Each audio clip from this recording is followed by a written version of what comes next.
जय हो कृष्ण भगवान की।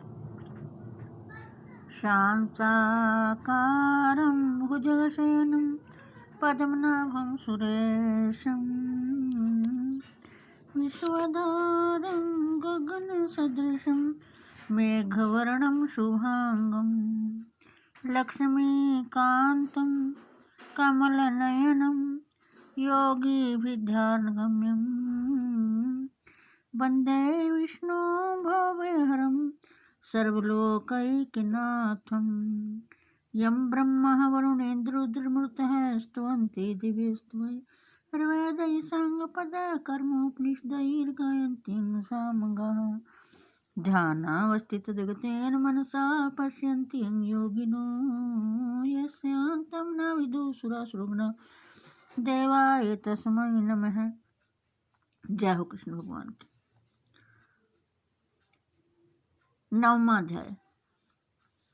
श्री कृष्ण भगवान बोले, तुझ दोष दृष्टि रहित भक्त के लिए इस परम गोपनीय विज्ञान सहित ज्ञान को पुनः भली भांति कहूँगा, जिसको जानकर तू दुख रूप संसार से मुक्त हो जाएगा। यह विज्ञान सहित ज्ञान सब विद्याओं का राजा, सब गोपनीयों का राजा, अति उत्तम पवित्र, अति उत्तम प्रत्यक्ष फल वाला, धर्मयुक्त, साधन करने में बड़ा सुगम और अविनाशी है। हे परंतप, इस उपयुक्त धर्म में श्रद्धा रहित पुरुष को मुझको ना प्राप्त होकर मृत्यु रूप संसार चक्कर में भ्रमण करते रहते हैं। मुझ निराकार परमात्मा से यह सब जगत जल से बर्फ के सदृश परिपूर्ण है और सब भूत मेरे अंतर्गत संकल्प के आधार स्थित हैं, किंतु वास्तव में उनमें मैं स्थित नहीं हूँ। वे सब भूत मुझ में स्थित नहीं हैं, किंतु मेरी ईश्वरीय योग शक्ति को देख कि भूतों का धारण पोषण करने वाला और भूतों को उत्पन्न करने वाला आत्मा भी वास्तव में भूतों में स्थित नहीं है। जैसे आकाश से उत्पन्न सर्वत्र विचरने वाला महान वायु सदा आकाश में ही स्थित है, वैसे ही मेरे संकल्प द्वारा उत्पन्न होने से संपूर्ण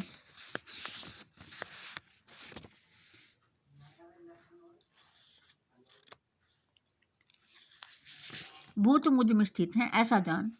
हे अर्जुन, कल्पों के अंत में सब भूत मेरी प्रकृति को प्राप्त होते हैं, अर्थात प्रकृति में लीन होते हैं, और कल्पों के आदि में उनको मैं फिर रचता हूँ।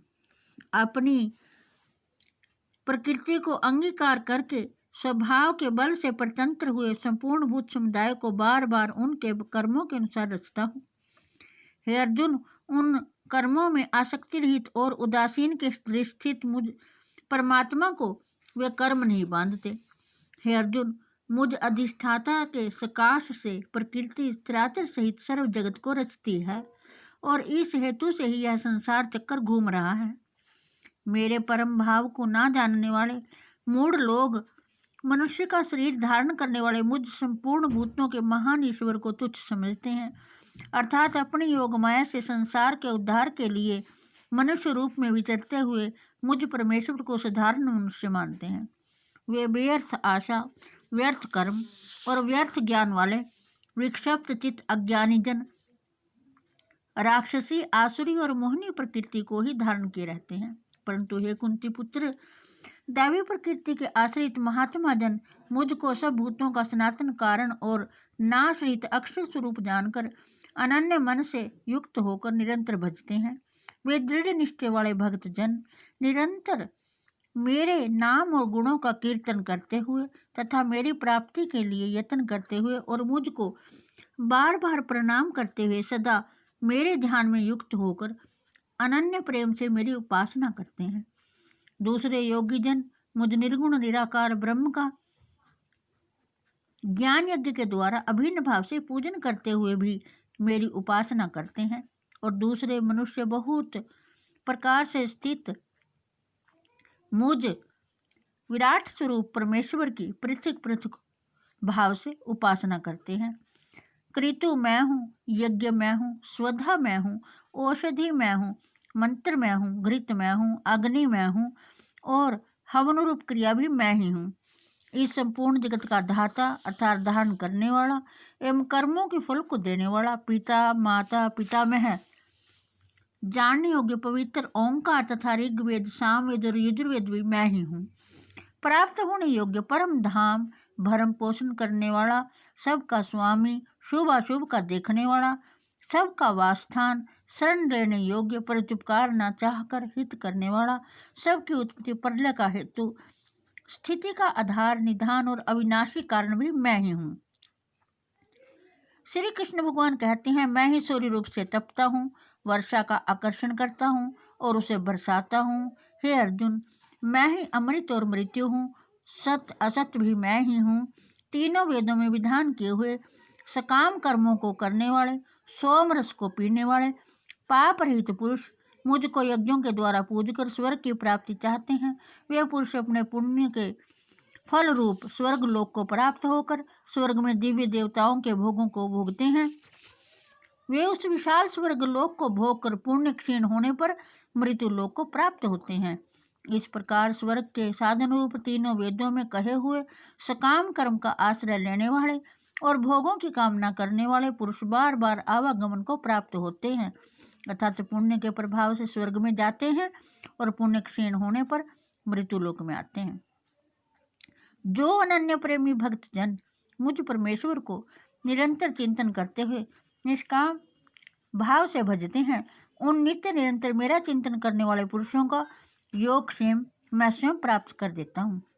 हे अर्जुन, यद्यपि श्रद्धा से युक्त जो सकाम भक्त दूसरे देवताओं को पूजते हैं, वे भी मुझको ही पूजते हैं, किंतु उनका वह पूजन अविधि पूर्वक और अज्ञान पूर्वक है, क्योंकि संपूर्ण यज्ञों का भोक्ता और स्वामी भी मैं ही हूँ। परंतु वे मुझ परमेश्वर को तत्व से नहीं जानते, इसी से गिरते हैं, अर्थात पुनर्जन्म को प्राप्त होते हैं।